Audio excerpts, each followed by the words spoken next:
Assalamualaikum warahmatullahi wabarakatuh.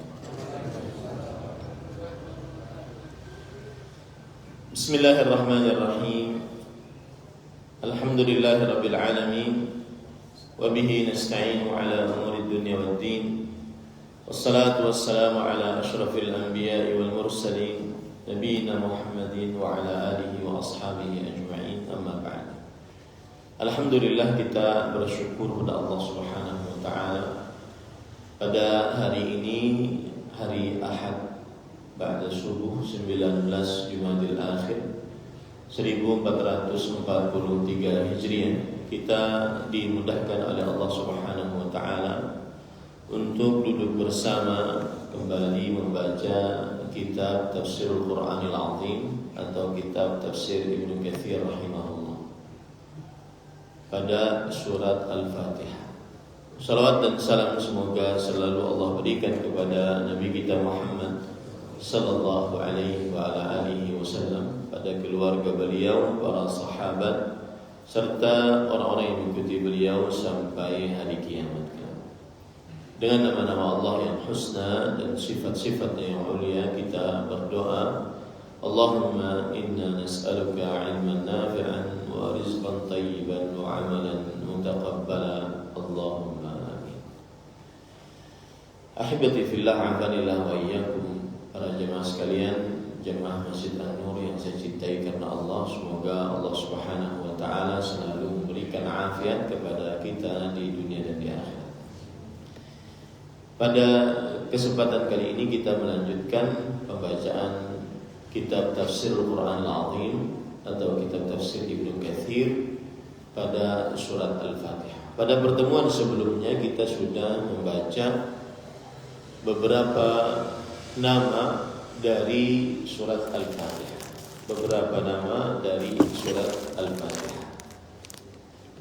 Beliau mengatakan yuqalu laha Al-Fatihah, bahwa surah Al-Fatihah namanya adalah Al-Fatihah karena Al-Quran mushafnya ditulis dengan surat Al-Fatihah terlebih dahulu. Kemudian karena sholat dimulai dibuka dengan surat Al-Fatihah, dan juga dikatakan dengan Ummul Kitab menurut jumhur ulama. Kemudian juga dikatakan dengan As-Sab'ul Mathani, 7 ayat yang selalu diulang-ulang oleh kaum muslimin dibaca, baik itu di dalam sholat atau di luar sholat. Itu sudah 3. Yang keempat namanya adalah Alhamdu, yaitu pujian, karena suratnya diawali dengan pujian kepada Allah Subhanahu wa taala. Dan pelajaran dari ini adalah kita ketika mau berdoa kepada Allah, maka termasuk adab sebelum meminta, pujilah Allah SWT. Jangankan kepada Allah, kepada manusia saja seperti itu. Kita puji dulu manusianya, baru kita minta. Kemudian yang kelima dinamakan juga as-salat, salat, yaitu surah Al-Fatihah namanya juga as-salat. Kemudian yang keenam yang sudah kita pelajari asy-syifa, yaitu obat penyembuh. Apa saja Al-Fatihah? Apa saja Al-Fatihah? Makanya ini mungkin salah satu rahasia sebagian kaum muslimin, apa-apa Al-Fatihah. Apa-apa Al-Fatihah, karena dia adalah obat penyembuh, ya, obat penyembuh. Yang ketujuh nama dari surat Al-Fatihah yang sudah kita pelajari adalah Al-Kafiyah. Yang ketujuh nama dari surat Al-Fatihah adalah Al-Kafiyah. Al-Kafiyah artinya yang mencukupkan. Maka saya nasihatkan, ya, agar sering-sering membaca surat Al-Fatihah karena dia mencukupkan. Mencukupkan apa? Harta, mencukupkan kesehatan dari penyakit, mencukupkan ketenangan dan kebahagiaan dari tidak bahagia, tidak tenang. Sering-sering baca Al-Fatihah. Nah, Nah, itu pada pertemuan sebelumnya kita sudah membahas hal tersebut. Kemudian qala al-musannif rahimahullah taala, Imam Ibnu Katsir rahimahullah taala berkata, wa yuqalu nazala marratain, marratan bi Makkah wa marratan bil Madinah wal awwalu ashbah. Dan ada yang mengatakan bahwa surah Al-Fatihah saking agungnya diturunkan 2 kali di dalam pada kota Mekah, di kota Mekah dan di kota Madinah. Maksudnya saat Nabi Muhammad sallallahu alaihi wasallam di kota Mekah diturunkan surah Al-Fatihah. Dan saat Nabi Muhammad sallallahu alaihi wasallam di kota Madinah diturunkan juga surat Al-Fatihah.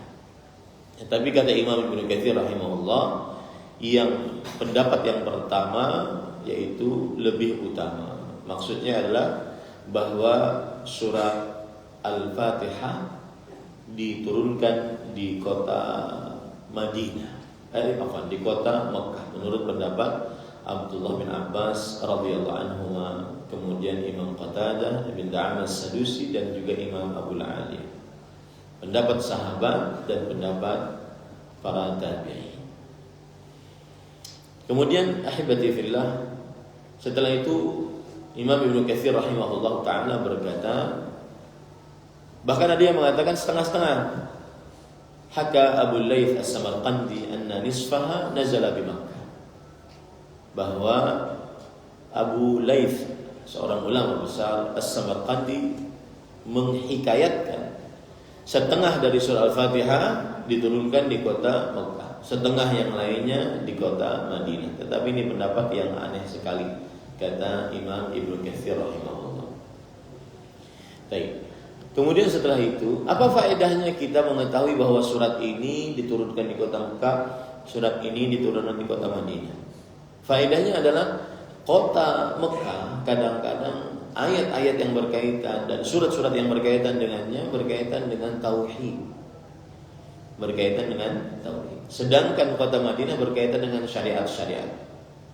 13 tahun Nabi Muhammad sallallahu alaihi wasallam di kota Mekah, maka kebanyakan ayatnya berkaitan dengan dakwah kepada tauhid, menetapkan tauhid ibadah kepada manusia pada saat itu.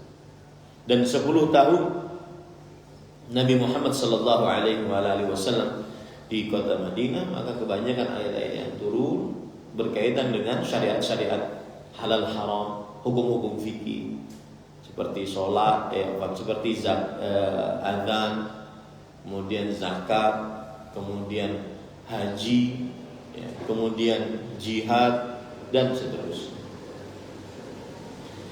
Kemudian penulis mengatakan wahiya sab'u ayatin bila khilaf, dan surah Al-Fatihah 7 ayat tanpa ada perbedaan pendapat apapun di antara para ulama. 7 ayat, ya, 7 ayat. Memang ada yang mengatakan 8, ada yang mengatakan 6. Tetapi ini kata Imam Ibnu Katsir rahimahullah ta'ala, wa hadzanil qaulani syadhan. 2 pendapat ini, ada yang mengatakan 8 dan 6, ini adalah 2 pendapat yang syadz, menyimpang dari kebanyakan pendapat. Dan pendapat yang benar, surat Al-Fatihah jumlahnya berapa ayat? 7 ayat. Nah, dari 7 ayat ini terjadi ikhtilaf. Wa inna makhtalafu fil basmalah hal hiya ayatun mustaqillatun min awwaliha kama huwa al-masyhur an jumhuri qurra'il Kufah wa qawli jama'atin min as-sahabati wa tabi'in wa khalqin min al-khalaf. Ada yang mengatakan surat Al-Fatihah Bismillahirrahmanirrahimnya ini adalah ayat tersendiri, ya, dari awal surat. Ayat tersendiri dari awal surat. Dan ini pendapat jumhur ahli qiraat Al-Quran dari kota Kufah. Dan ini pendapat sebagian dari sahabat Nabi, para tabi'in, dan para ulama, sekelompok ulama-ulama generasi terakhir. Au ba'du ayat, atau dia adalah ayat dari surat Al-Fatihah, atau dia adalah ayat dari surat Al-Fatihah, yaitu dia berarti ayat yang pertama. Aw la tu'addu min awwaliha bil kulliyah, atau bismillahirrahmanirrahim tidak dianggap dari surah Al-Fatihah sama sekali. Ada yang berpendapat begitu. Makanya kalau seandainya ada orang yang tidak membaca Al-Fatihah membaca bismillahirrahmanirrahim pada Al-Fatihah di dalam sholatnya, maka itu salah satu pendapat memang. Tidak dikatakan dia tidak sah sholatnya. Saya ulangi, apabila ada orang yang tidak membaca bismillahirrahmanirrahim pada sholatnya ketika membaca surah Al-Fatihah, maka tidak bisa kita katakan sholatnya tidak sah. Karena ini masalah khilafiyah, ijtihadiyah. Terjadi perbedaan pendapat di antara para ulama. Dan sebagian ulama berpendapat bahwasanya dia bismillahirrahmanirrahim bukan dari surah Al-Fatihah. Lalu apa? Maka mereka berpendapat bahwasanya itu adalah awal ayat yang Allah letakkan di setiap surat, bukan dari bagian dari surat tersebut. Lalu kalau seandainya dia 7 tanpa bismillahirrahmanirrahim, bagaimana menghitungnya? Alhamdulillahirabbil alamin 1, Ar-Rahmanir-Rahim 2, Maliki yaumiddin 3, Iyyaka na'budu wa iyyaka nasta'in 4, Ihdinas siratal mustaqim 5, Siratal ladzina an'amta 'alaihim 6. Ada itu. Ghairil maghdubi 'alaihim waladdallin 7. Begitu cara menghitungnya kalau tanpa bismillah. Kalau bismillahirrahmanirrahim sudah ma'ruf, sebagaimana yang sudah kita biasa lakukan. Taib, yang terjelas itu nanti kita bahas ketika kita membaca bismillahirrahmanirrahim. Yang jelas surat Al-Fatihah 7 ayat tanpa khilaf di antara para ulama. 7 ayat tanpa khilaf. Dan saya berpesan, kalau permasalahan khilafiyah, ijtihadiyah, berlapang dadalah. Ya. Berlapang dadalah dengan pendapat lain. Khilafiyah, ijtihadiyah. Terjadi khilaf dari mulai dulu, bukan sekarang, dari mulai ulama dulu. Bahkan para sahabat terjadi khilaf. Maka berlapang dadalah. Tidak diingkari atasnya saat melakukan itu. Berlapang dadalah. Bahkan kalaupun satu pendapat mengatakan bid'ah, ini mengatakan boleh, ya sudah berlapang dada. Ya. Yang dikatakan bid'ah jangan menyarik, yang melakukan jangan juga disarik. Mengapa? Karena khilaf dari mulai semenjak dahulu. Terjadi perbedaan pendapat di antara para ulama. Ya, seperti itu. Jadi ini perlu keluasan hati menerima perbedaan pendapat di antara para ulama rahimahullah. Kemudian penulis mengatakan, wa kalimatuha 25 kalimah wa hurufuha 113 harfan. Dan kata-kata yang ada di dalam surat Al-Fatihah ada 25 kata. Dari mulai bismillahirrahmanirrahim sampai waladdallin ada 25 kata. Dan hurufnya ada sekitar 113 huruf. Dan ini menjadi pelajaran bagi kita bahwa salah satu karunia Allah terhadap kaum muslimin, hanya dengan membaca surat Al-Fatihah seseorang akan mendapatkan 113 kali 10. Berapa tuh? 113 kali 10? Hah? 1130. 1130 pahala hanya dengan Al-Fatihah. Maka saya nasihatkan, saat waktu luang, berdiri, berjalan, duduk, berbaring, bacalah, zikirlah. Zikirlah. Di warung, ya. Ini terutama yang di pasar-pasar nih. Duduk mengheningkan cipta sering melewati orang lewat. Ini bibirnya zikir, banyak pahalanya. Dan tidak memerlukan duit, tidak memerlukan usaha, kekuatan, hanya menggerakkan bibir baca Al-Fatihah. Kalau pian di pasar termenung hanya melihati babinian lewat, dosa iya, pahala nggak dapat. Coba pian berzikir. Dan itu termasuk daripada tanda kita hidup. Rasulullah SAW bersabda, "Mathalul ladzi yadhkuru rabbahu wal ladzi la yadhkuru rabbahu kamathalil hayy wal mayyit." Perumpamaan orang yang berzikir dengan yang tidak berzikir itu permisalannya sama dengan orang yang hidup dan mati. Yang berzikir hidup, yang tidak berzikir mati. Jadi ada orang mati di dunia masih berjalan,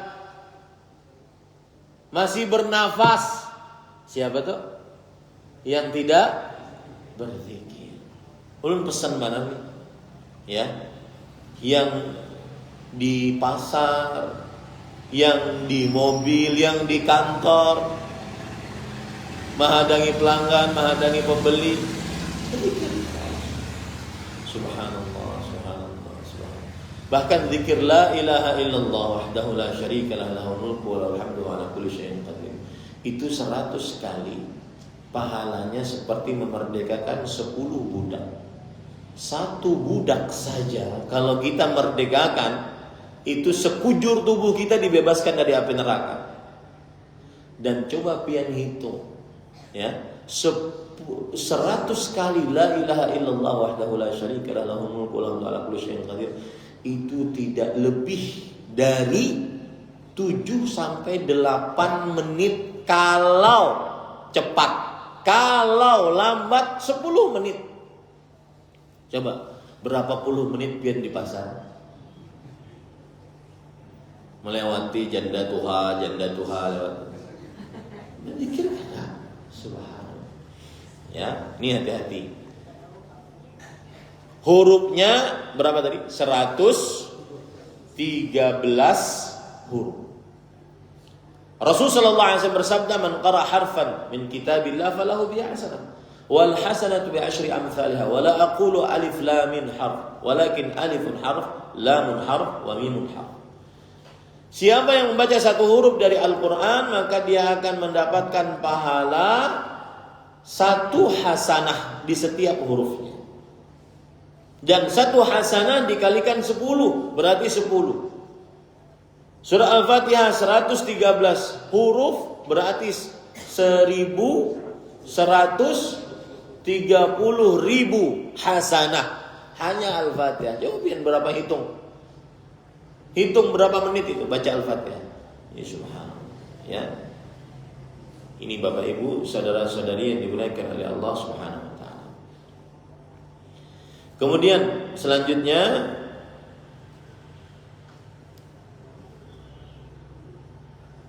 penulis rahimahullahu taala mengatakan, "Inna al-Fatihah awwalu syai'in unzila minal Qur'an."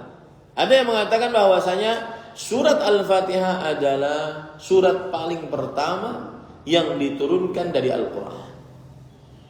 Ada yang mengatakan seperti itu. Kama warada fi haditsin rawahu al-Baihaqi fi dalail an-nubuwah wa naqalahu al-Baqillani ahadu aqwalin thalatha. Sebagaimana yang disebutkan dalam hadis yang diriwayatkan oleh Imam Baihaqi dalam kitab Dalailun Nubuwah dan dinukilkan oleh Al-Baqillani salah satu pendapat yang 3. Hadza ahaduna.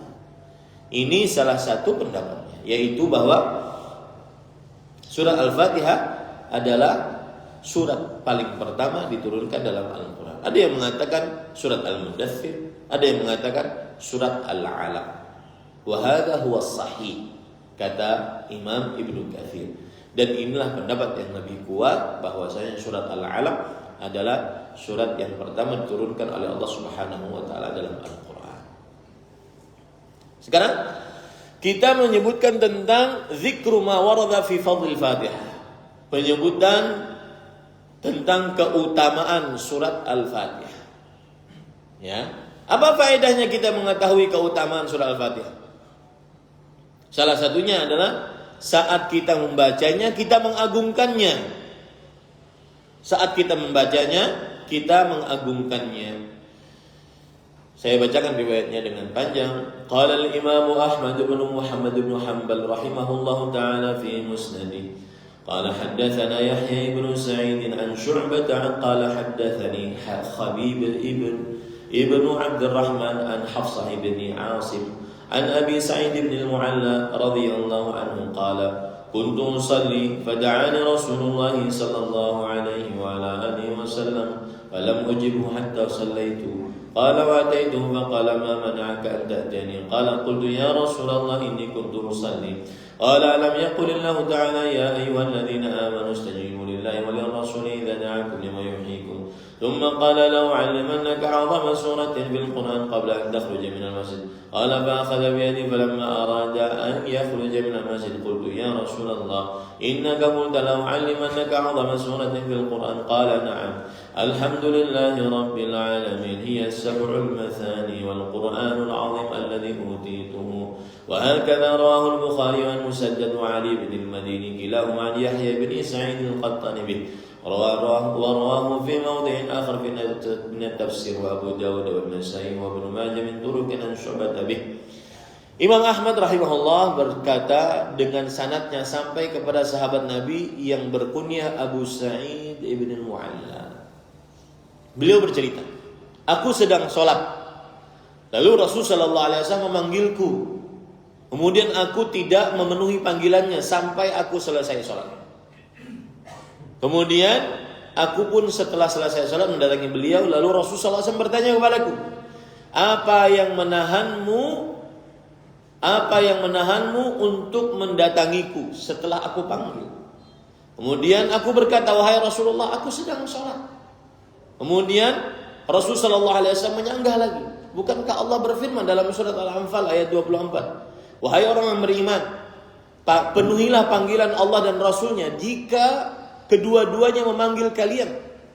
Ini menunjukkan kalau ada Rasulullah hidup di sekitar kita saat ini, jika kita sedang sholat, maka ketika beliau memanggil, apa yang harus kita lakukan?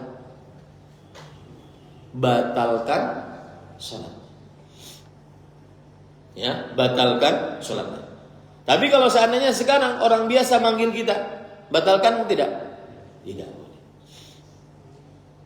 Tidak boleh membatalkan sholat, kecuali karena sangat-sangat terpaksa. Ya, karena Allah berfirman, ya ayyuhalladzina amanu la tubtilu a'malakum. Wahai orang beriman, jangan kalian batalkan amalan-amalan kalian. Kalau sudah Allahu Akbar, tidak boleh batal.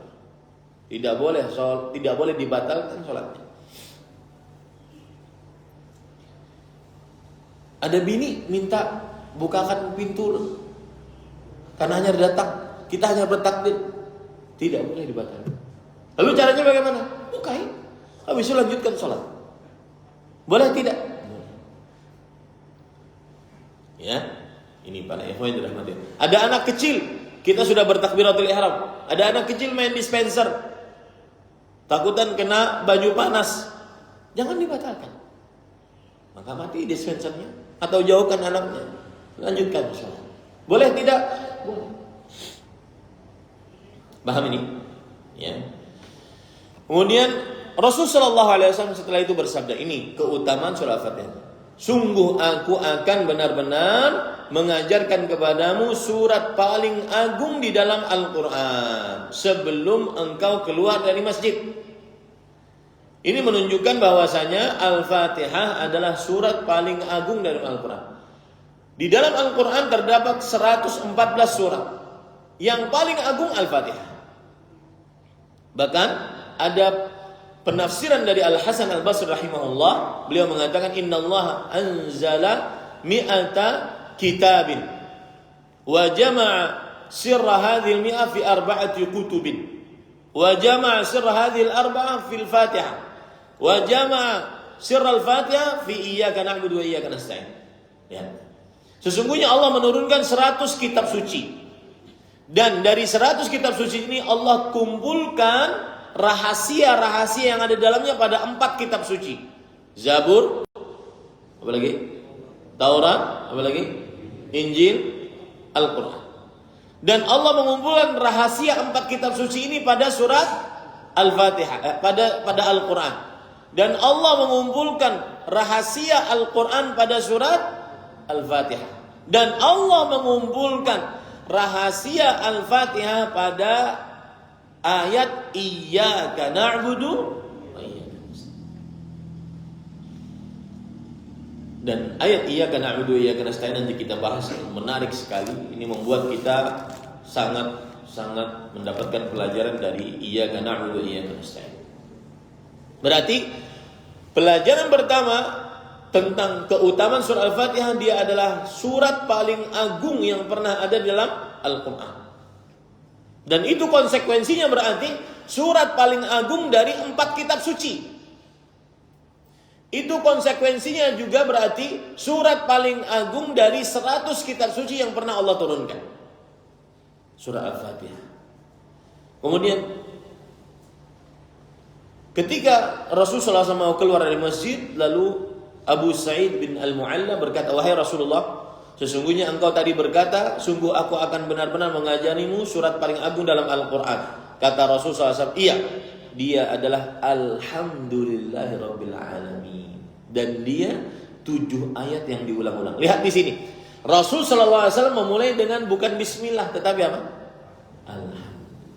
Ini hadis sahih dan ini salah satu dalil pendapat mazhab fikih yang mengatakan Bismillahirrahmanirrahim bukan dari Al-Fatihah. Makanya kalau orang sholat langsung Bismillah, langsung Alhamdulillahirabbil alamin, jangan diingkari. Karena itu pendapat mazhab fikih dari mulai semenjak dahulu, dari mulai para sahabat. Ya, jangan diingkari.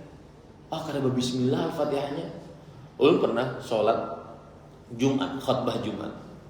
Habis khutbah Jumat di masjid, datang jemaah.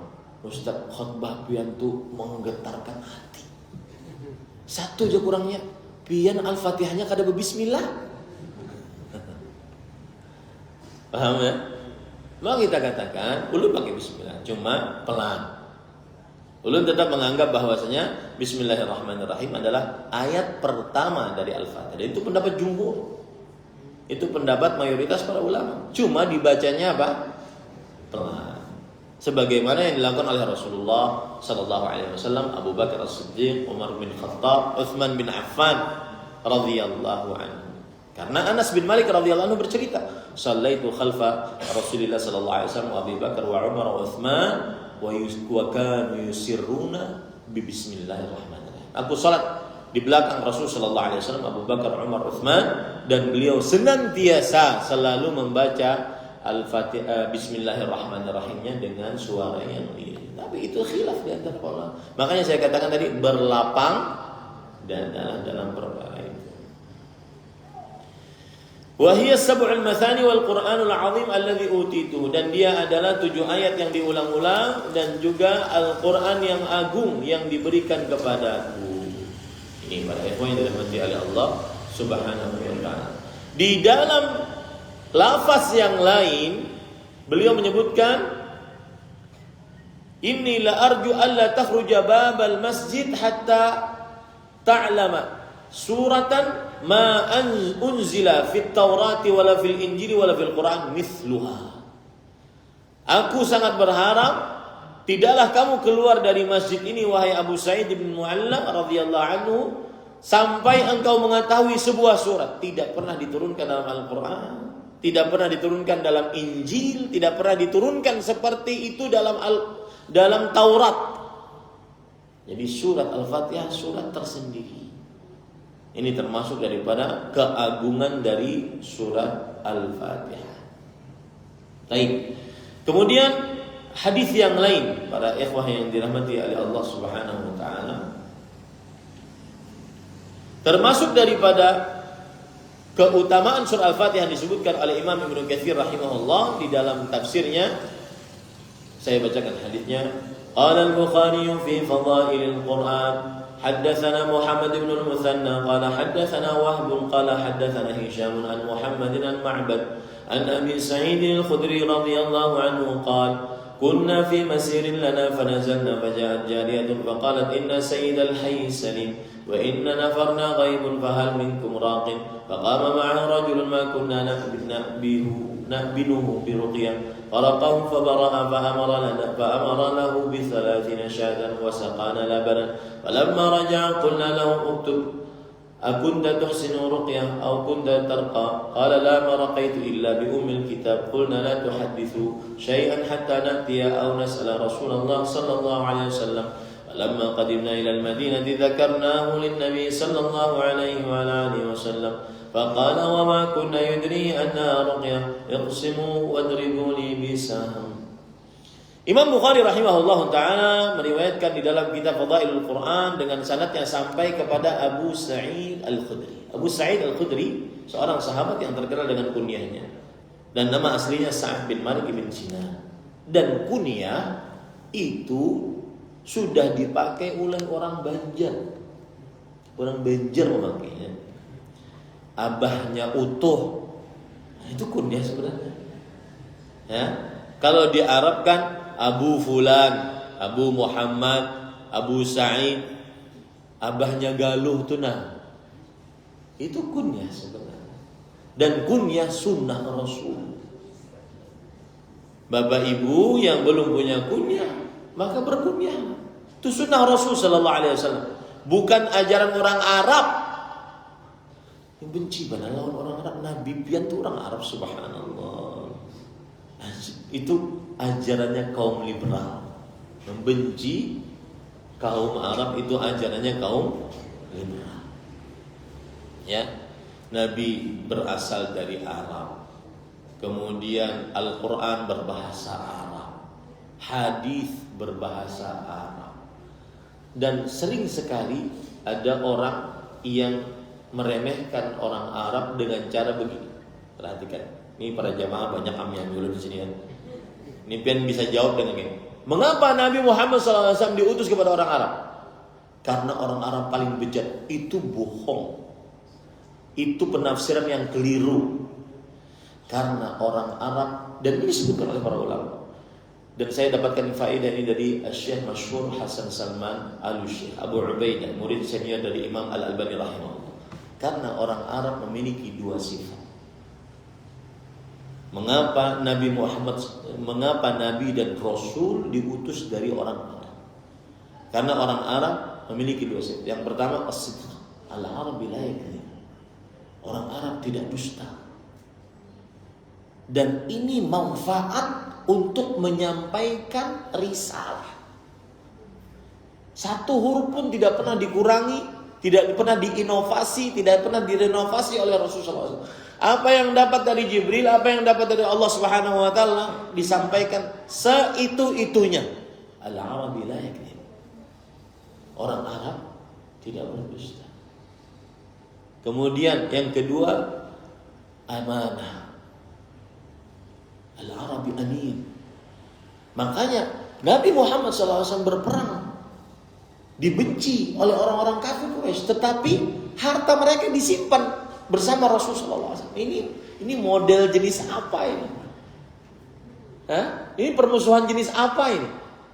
Karena mereka la ya'lamuna min Rasul sallallahu alaihi wasallam illa amin. Tidak mengenal dari Rasulullah SAW kecuali amanah. Dan ini manfaat saat berdakwah. Saat apa? Berdakwah. Jadi pemilihan seorang nabi dan rasul yang paling mulia, Sayyidu waladi Adam, Khalilullah, pemimpin anak manusia, kekasih Allah, dari tanah Arab itu bukan sembarangan, bro. Enak aja menghina nabi kami Muhammad sallallahu alaihi wa ala alihi wasallam. Tapi begitulah kadang-kadang memakai retorika kebebasan, sopan santun. Sopan santun bagaimana? Mereka tidak santun kepada Allah Subhanahu wa taala. Orang-orang liberal mengatakan bahwasanya semua hukum dalam Al-Qur'an atau hadis Rasul sallallahu alaihi wasallam sifatnya temporer. Sifatnya bisa dinamis. Kalau sesuai dengan zaman dipakai, kalau tidak sesuai tidak dipakai. Itu kan kurang ajar terhadap Allah Subhanahu wa taala. Hati-hati, jangan tertipu dengan ajaran-ajaran yang seperti itu. Nah, kemudian para ikhwah yang dirahmati oleh Allah Subhanahu wa taala. Lanjutnya Abu Sa'id Al-Khudri radhiyallahu anhu, itu kunyah Rasulullah, itu kunyah sunnah Rasul sallallahu alaihi wasallam. Maka berkunyahlah, terutama yang sudah bisi anak, sudah bisi. Berkunyah karena itu sunnah Rasul sallallahu alaihi wasallam. Bahkan sahabat Nabi ada yang tidak terkenal kecuali dengan kunyahnya. Abu Sa'id, Abu Bakar. Oh, coba ini. Abu Bakar. Siapa ngaran Sidin? Abdullah bin terkenal dengan kunyahnya Abu Bakar. Bahkan tidak terkenal dengan namanya.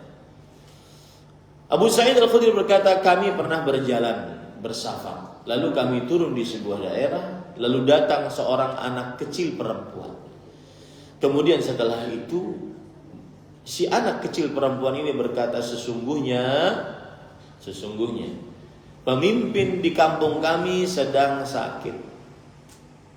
Kemudian setelah itu, apakah di antara kalian ada yang bisa membaca-bacai?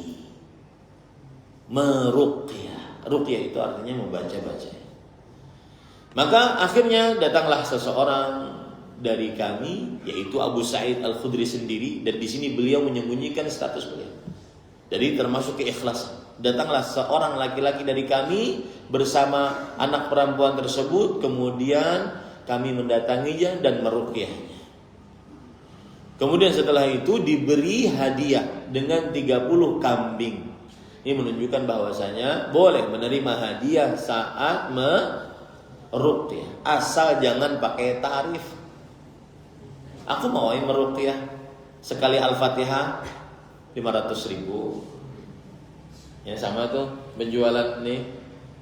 Ya, dulu pernah ceritakan pekan yang lalu. Jual sebotol air mineral, dibacai Al-Fatihah sekali, harganya 10.000.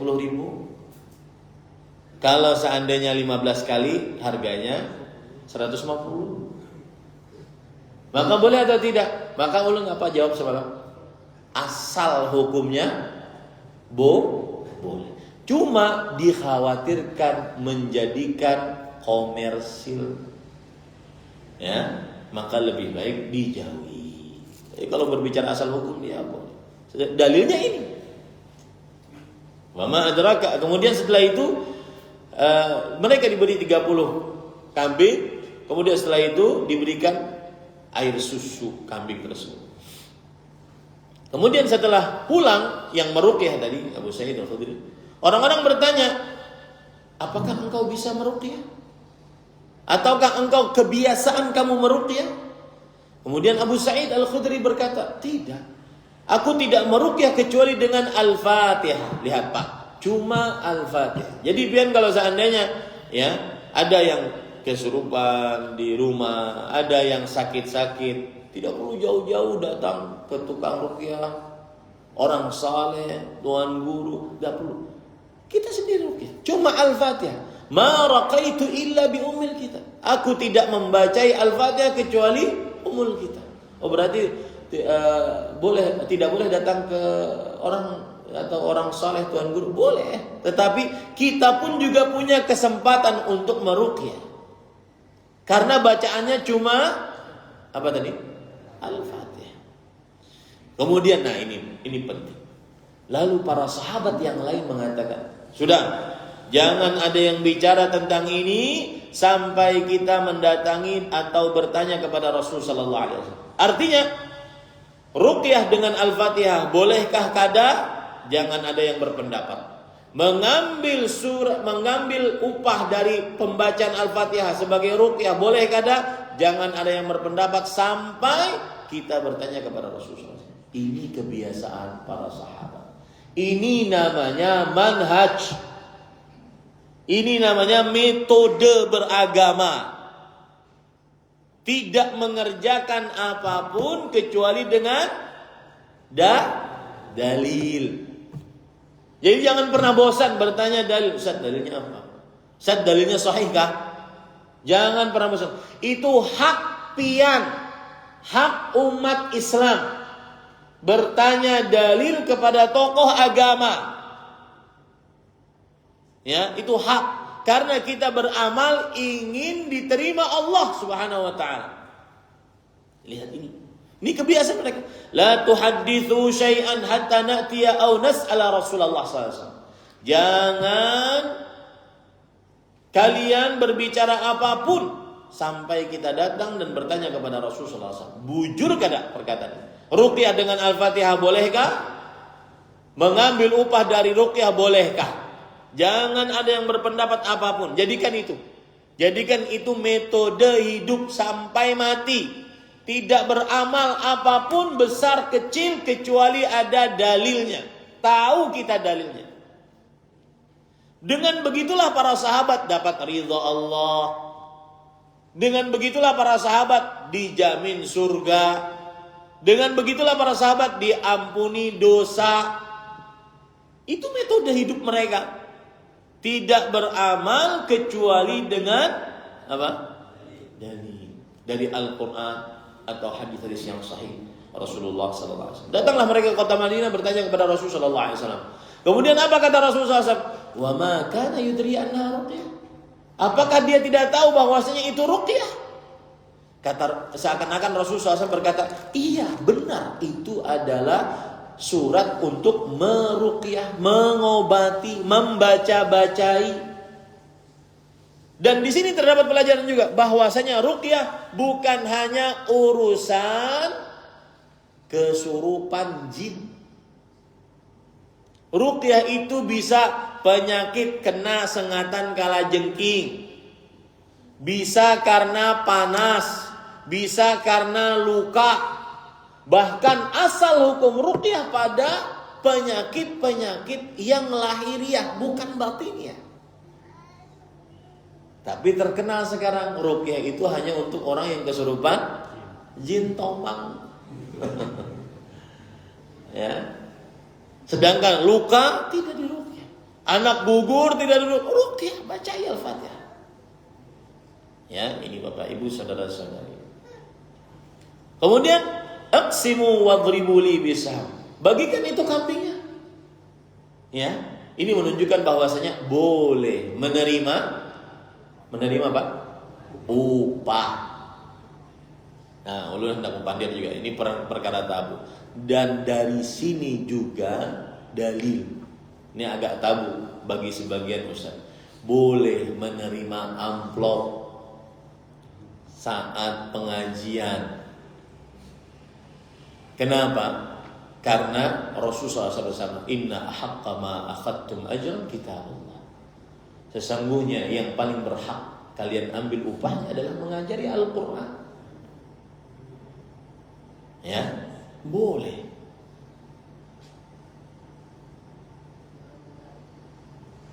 Dan tidak boleh dicela akan hal itu.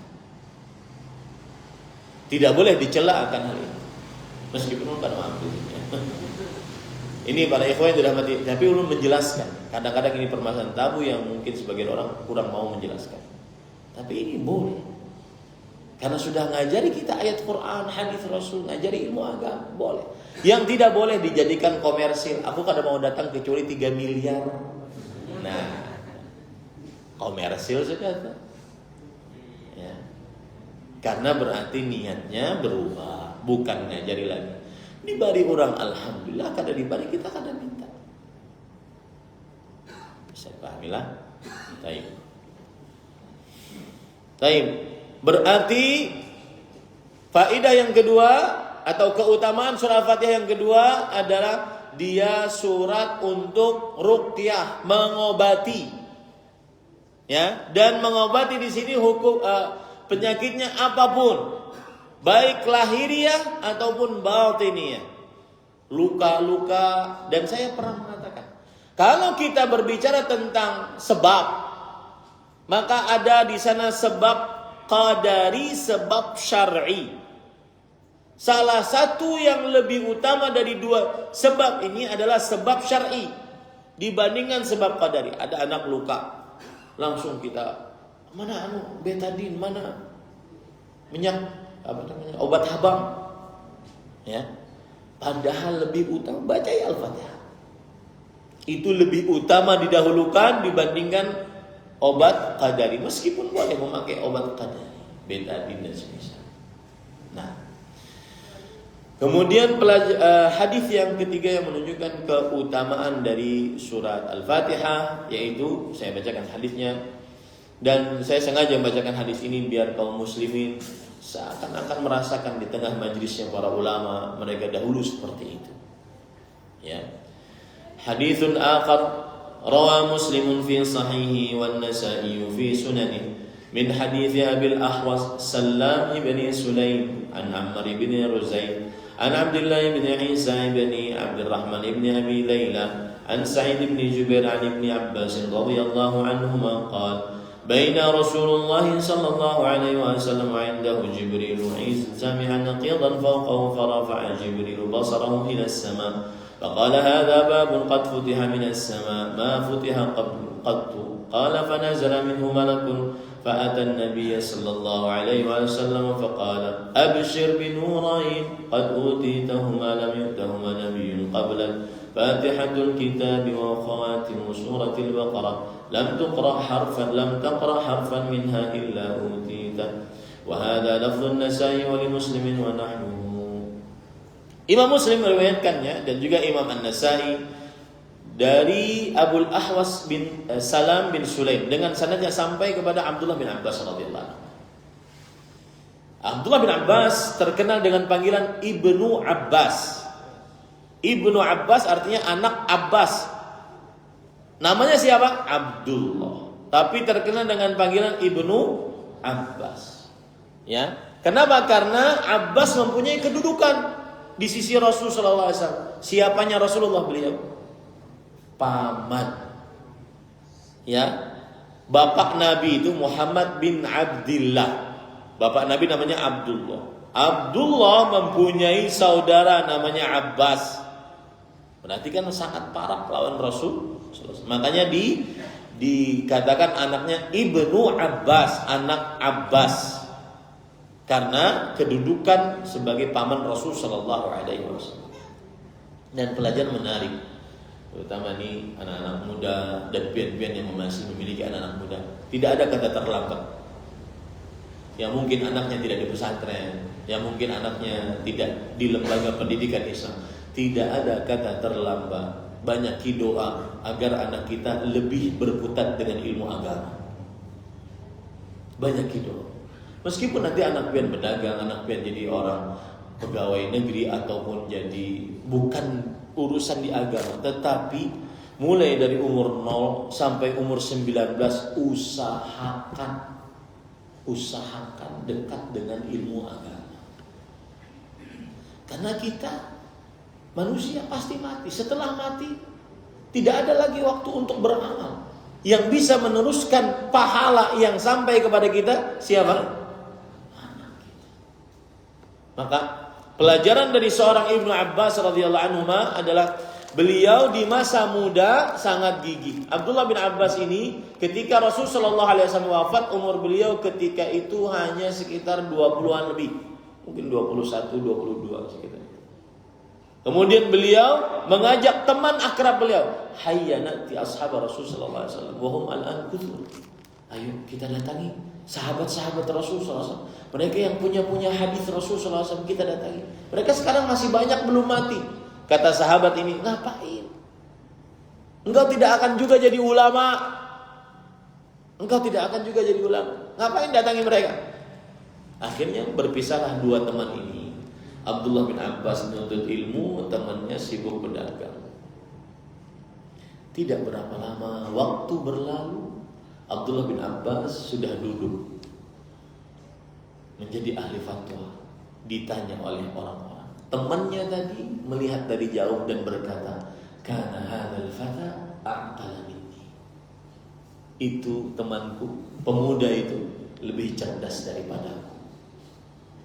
Maka Bapak Ibu saudara-saudari, saya sering sekarang mengungkap masalah ini. Kita ini punya anak sekarang di frame. Frame itu artinya disuguhi tontonan di handphonenya kayak apa aku sugih. Itu yang ada dalam anak. Coba minta punya anak SD, hendak jadi apa? YouTuber. Biar bisa bermobil mewah, rumah mega, itu yang ditonton. Biar bisa menyendok duit, bagi-bagi duit, ya, mandi dengan duit, guring di atas duit, itu yang di frame, yang ditonton oleh anak-anak muda sekarang. Tidak ada lagi yang kata Rasulullah SAW, innal aisha la aisha illa aishul akhirah. Tidak ada kehidupan kecuali kehidupan akhir. Maka dekatkan dengan ilmu agama. Itu tugas kita, ya, tugas kita para orang tua. Kemudian Abdullah bin Abbas radhiyallahu anhu bercerita, ketika kita duduk bersama Rasulullah sallallahu alaihi wasallam dan di sisinya ada Jibril. Ini tentunya perkataan berat. Manusia bisa melihat Jibril, ya, maka kita hanya bisa menerima riwayat ini. Kemudian terdengar suara dari langit. Kemudian Jibril mengangkat kepalanya ke langit. Kemudian kemudian Jibril berkata, itu adalah suara pintu yang dibuka di langit. Tidak pernah pintu itu terbuka sama sekali. Lihat keistimewaannya. Lalu turunlah dari pintu tersebut seorang malaikat. Lalu malaikat itu mendatangi Nabi Muhammad SAW dan berkata, bergembiralah wahai Muhammad SAW. Mana salawat biar? Bergembiralah wahai Muhammad sallallahu alaihi wasallam. Engkau mendapatkan 2 surat yang telah diberikan oleh Allah kepadamu dan tidak pernah diberikan kepada selainmu. 2 surat atau 2 cahaya bahasanya di sini. 2 cahaya. Yang pertama surat Al-Fatihah, yang kedua 2 ayat terakhir dari surat Al-Baqarah. Tidaklah engkau baca setiap huruf dari ayat-ayat tersebut kecuali engkau akan mendapatkan pahala yang besar atasnya. Ini keutamaan yang ketiga dari surah Al-Fatihah. Surat yang tidak pernah dibukakan pintu oleh Allah Subhanahu wa taala langit atasnya. Surat yang disebut oleh Allah sebagai cahaya. Dan 2 ayat terakhir dari surat Al-Baqarah. Dan khusus untuk 2 ayat terakhir dari surah Al-Baqarah bacalah setiap malam. Setiap malam. Mau tidur pokoknya pas terbenam matahari baca. Atau di tengah malam baca. Pokoknya malam hari baca aja. Karena Rasulullah SAW bersabda, man qara'a bil ayataini min akhir surah Al-Baqarah kafata. Barang siapa yang membaca 2 ayat terakhir dari surah Al-Baqarah, maka 2 ayat tersebut mencukupkannya. Coba pian amalkan itu, lihat gawian pian, usaha pian besok hari. Amalkan itu. Bagaimana usahanya lancar. Karena 2 ayat tersebut kata Rasulullah SAW, kafata. 2 ayat itu mencukupkannya. Mencukupkan kata Al-Hafidh Ibnu Hajar min kulli syai'. Dari segala sesuatu. Mencukupkan dari keburukan. Mencukupkan harta. Mencukupkan ketenangan, kebahagiaan. Baca 2 ayat terakhir dari surat Al-Baqarah. Kemudian hadis yang terakhir atau hadis yang lain yang keempat. Jadi sudah 3 keutamaan. Yang pertama, surat Al-Fatihah adalah surat paling agung dalam Al-Quran. Yang kedua, surat Al-Fatihah adalah surat untuk meruqyah. Yang ketiga, surat Al-Fatihah adalah cahaya. yang tidak pernah diturunkan oleh Allah Subhanahu wa taala kecuali melalui surah Al-Fatihah. Tidak pernah diberikan cahaya tersebut kecuali kepada Rasul sallallahu alaihi wasallam. Yang keempat sekarang. Siapa yang tidak baca surah Al-Fatihah, maka salatnya tidak sah. Sebagaimana hadis riwayat Imam Muslim, qala Muslimun haddatsana Ishaq ibn Ibrahim al-Hanbali huwa ibn Rahawayh قال حدثنا سفيان بن عيينة عن العلاء يعني ابن عبد الرحمن ابن يعقوب الحرقي عن أبي هريرة رضي الله عنه عن النبي صلى الله عليه وعلى آله وسلم قال من صلى صلاة لم يقرأ فيها بأم القرآن فهي خداج ثلاثا غير تمام. Imam Muslim meriwayatkan sampai kepada Abu Hurairah radhiyallahu anhu. Ini Abu Hurairah, ini pelajaran menarik juga. Ulun suka mengupas biografi sahabat. Abu Hurairah, pelajaran yang menarik dari kita, tidak ada kata terlambat untuk menjadi hamba Allah yang lebih baik.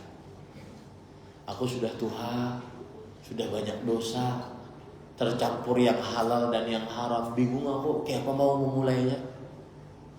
Sudah banyak duit orang kukukut, sudah banyak aku menipu orang saat berjualan, bingung hendak bertobatnya kayak apa. Tua sudah. Dua caranya. Yang pertama, istaghfirillah fima madha yughfar laka ma qad salaf. Yang artinya beristighfarlah kepada Allah, maka akan diampuni dosa yang telah lalu. Wa ahsin fima baqi yughfar laka ma qad salaf, dan perbaiki apa yang hidup setelah ini. Jadi dua caranya. Kan kita nih ulun 43, pian ada yang abah-abah ulun 60-an, sudah bingung kita mau hitung dosanya, campur-campur dah. Bagaimana caranya agar kita bisa bertaubat? Itu caranya gimana? Satu, istighfar. Kemudian mulai dari ini lebih baik lagi. Istighfar menghapuskan dosa yang telah lalu, dan juga perbuatan baik yang akan datang yang kita kerjakan sekarang ini juga menghapuskan dosa yang telah lalu. Nah, ini wasiat dari Al-Fudail bin Iyad rahimahullah ta'ala, seorang yang disebut dengan Imamu Abidul Haramain, ahli ibadah dua tanah suci. Dan pelajaran yang lain dari Abu Hurairah. Kenapa saya katakan Abu Hurairah seperti itu pelajarannya? Karena beliau masuk Islam tahun ke-7 Hijriah, 4 tahun sebelum Nabi meninggal. Tapi beliau menjadi aktsarus sahabati riwayatan lil hadis. Sahabat Nabi yang paling banyak meriwayatkan hadis, mengalahkan Abu Bakar, Umar, Utsman, Ali, Abdurrahman bin Auf, Abdullah bin Umar, Anas bin Malik, Abdullah bin Abbas, Aisyah, mengalahkan semuanya. Padahal masuk Islamnya terlambat. Tidak ada kata terlambat untuk menjadi hamba Allah yang lebih saleh. Kemudian pelajaran yang menarik juga, setiap usaha tidak akan pernah mendustakan hasil dengan izin Allah. Gak akan pernah mendustakan hasil dengan izin Allah. Yang berusaha belajar meskipun pian umur 50-an tapi belum lancar baca Quran nih, ya, gigi sudah hilangan, tapi berusaha baca Quran, maka pasti bisa. Berusaha hafal Quran, pasti bisa. Dan tidak sedikit ulama yang menghafal Quran saat umur 50-an. Jadi jangan sedikit-sedikit, finalnya faktor umur katanya. Ya, ada orang bapak lawan ulun, Ustaz, ulun ini pinanya takdirnya memang kada bisa baca Quran. Jadi si Din kada bisa baca Quran menyalahkan takdir. Kenapa Jurun? Kan ulun kada menyalahkan. Kenapa bepandir kayak itu? Karena ulun ini berisi guru Iqra 9. Semuanya pada ikan ini pinanya takdirnya kada bisa baca Quran. Sudah ya sudah. Ini salah siapa? Muridnya kan gurunya kan? Tidak boleh seperti. Enggak ada istilah ya terlambat untuk menjadi manusia yang lebih baik. Itu pelajaran dari Abu Hurairah radhiyallahu anhu. Beliau meriwayatkan dari Nabi Muhammad SAW, siapa yang sholat dan tidak membaca di dalamnya Ummul Quran, maka dia adalah khidaj, kurang. Khidaj, kurang. Tidak sempurna sholatnya. Nah, ini Bapak Ibu, saudara-saudari yang dimuliakan oleh Allah Subhanahu wa ta'ala. Baik, itu dulu. Pas 1 jam kita berbicara. Mudah-mudahan yang disampaikan bermanfaat. Jadi pelajaran yang kita bisa ambil dari tafsir Imam Ibnu Katsir pada kesempatan kali ini adalah yaitu mempelajari keutamaan surat Al-Fatihah. Mudah-mudahan kita dengan mempelajarinya kita lebih khusyuk saat membacanya dan lebih suka membacanya dimanapun kita berada, kecuali di tempat-tempat yang dilarang untuk membaca Al-Quran. Ada yang ingin bertanya? Mungkin sebelum ditutup kajian ini.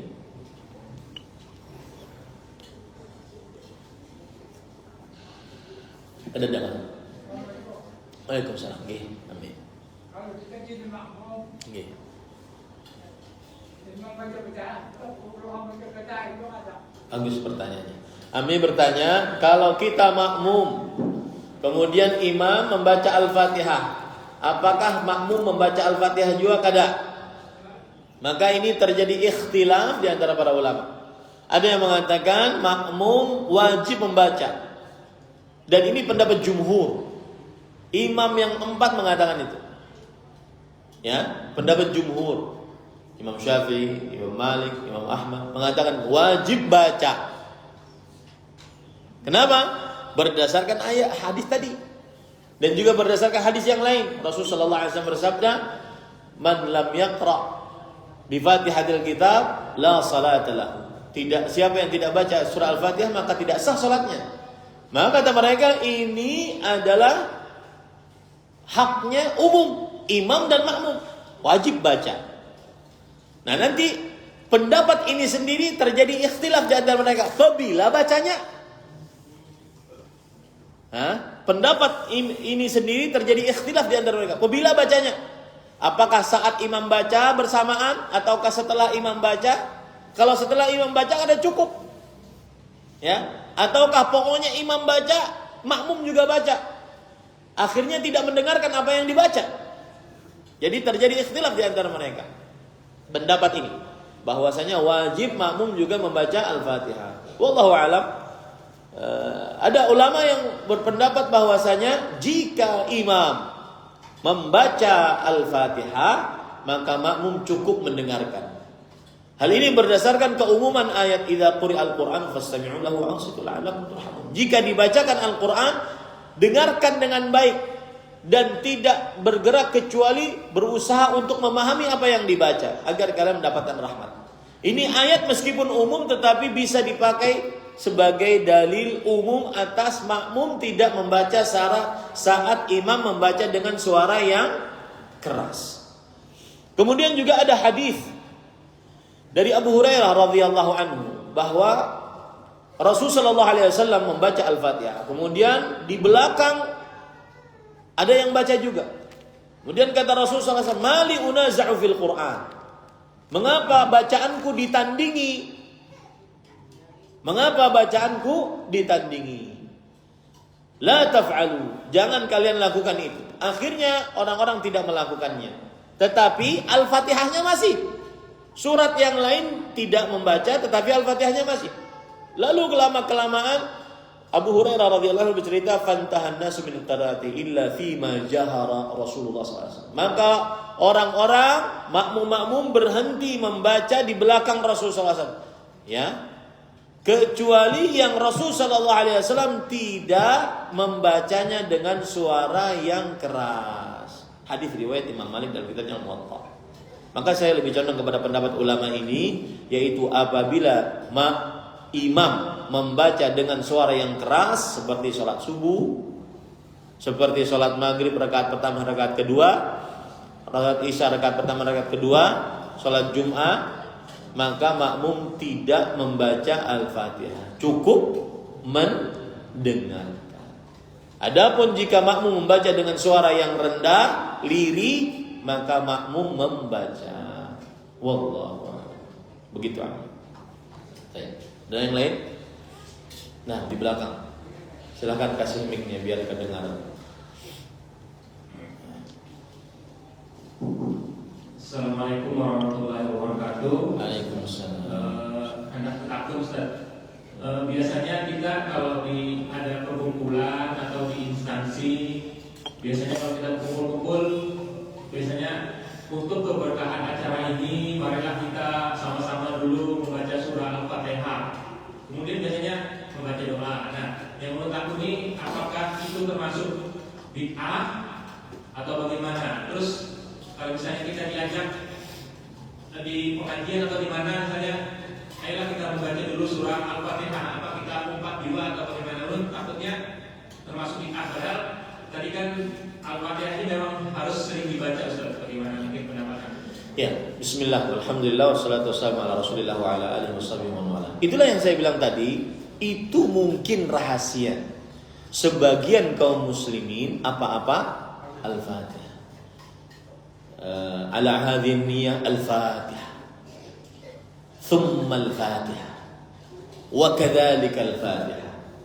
Ya. Jadi mungkin berdasarkan keumuman ini, akhirnya mereka sering membaca Al-Fatihah dalam apa? Dalam hal apa? Ala hadhihi bisirril Fatihah. Akhirnya baca Al-Fatihah. Maka tetapi kalau kita perhatikan biografi dan sejarah Rasulullah SAW ketika beliau bermajlis dengan para sahabatnya, maka belum kita dapati. Kalau beliau bermajlis, kemudian beliau memulai dengan Al-Fatihah.